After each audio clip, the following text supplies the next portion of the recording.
Welcome back. Please like and subscribe and comment. Today I wanted to talk a little about black women dating outside their own race and why could it be a good idea or just not worth it. I have a few people's view of it. I will let you hear them and in the end add my own thoughts. Let's begin. What do tennis star Serena Williams, Kamala Harris and businesswoman Melody Hobson have in common? They're all married to white men. But despite these real-world examples of interracial relationships, a 2010 Pew Research Center report found that black women are the least likely group of women to marry, especially outside of their own race. That fact led one Northwestern University professor to write a book advocating for more black women to consider dating men outside their own race, specifically white men, if they're looking to get married. There are far more black women than there are black men in this country, and that's been for some time, said Cheryl Judas, a sociologist and adjunct faculty member in Northwestern University's School of Education and Public Policy. Right from age 16 and forward, black women start outnumbering black men. For whites, that doesn't happen until age 32, she said. As a result, if you don't think about dating outside the race, then you very may wind up single. The book, Interracial Relationships Between Black Women and White Men, includes real stories of romantic relationships, from dating, marriage to divorce, between black women and white men. For example, there's the story of Celeste, a 29-year-old woman who never considered dating outside her own race.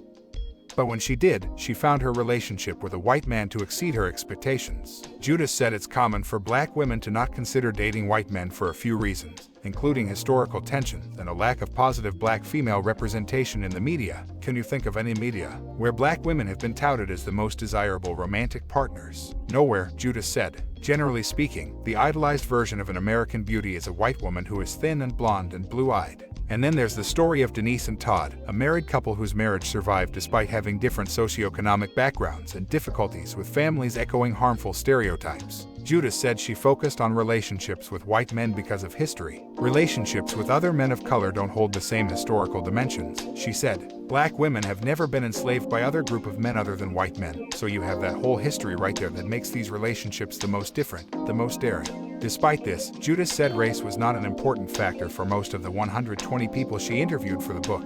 The main thing that I found most interesting is that these people are just normal people, she said. Their stories, without including their race, in many cases, are typical of anybody else's story: parents objecting, financial problems, sexual issues. Black women are the only group of women in America who cannot take for granted that if they seek marriage to a black man that there will be an ample supply of available men from which to choose. This is not a new problem. Indeed, it goes back several decades, but there hasn't been much public discussion about how to resolve this issue. It is almost like the plight of black women looking for eligible partners is the elephant in the room. Between issues related to skin color, hair texture, and low self-esteem, it is more difficult for black women to talk about it publicly to draw attention to the problem.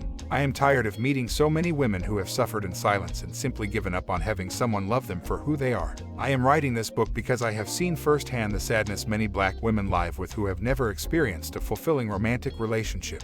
To be sure, many of these women lead productive and fulfilling lives without ever marrying. Some even decide to have children without husbands. But a common thread I have observed among many is a wistfulness for a part of life which has been denied to them. A part of life all other groups of women take for granted. Most young girls grow up fantasizing about dating and marrying someone within their own racial, ethnic group. And indeed, approximately 87% of marriages in the US are between people of the same racial, ethnic backgrounds. Black girls growing up today face a very different reality as illustrated by a few daunting statistics. First, the number of black females begin to outnumber black males by age 16. For whites, this does not happen until approximately age 32. Second, black men are more than twice as likely as black women to marry outside of the race. Black women are the least likely group of women to marry outside of the race. Third, for every 100 college-educated black females, there are approximately 35 to 40 comparably educated black males. These statistics underscore a sobering reality. This is one reality, but the real truth of all this is, we as black people are just too dysfunctional. We think dating out of our race is the answer. I have a question: why would a white man or any other race want to date a dysfunctional race of people? The fact of the matter is they don't. As black people, since we stepped foot in this country, we were always second-class citizens.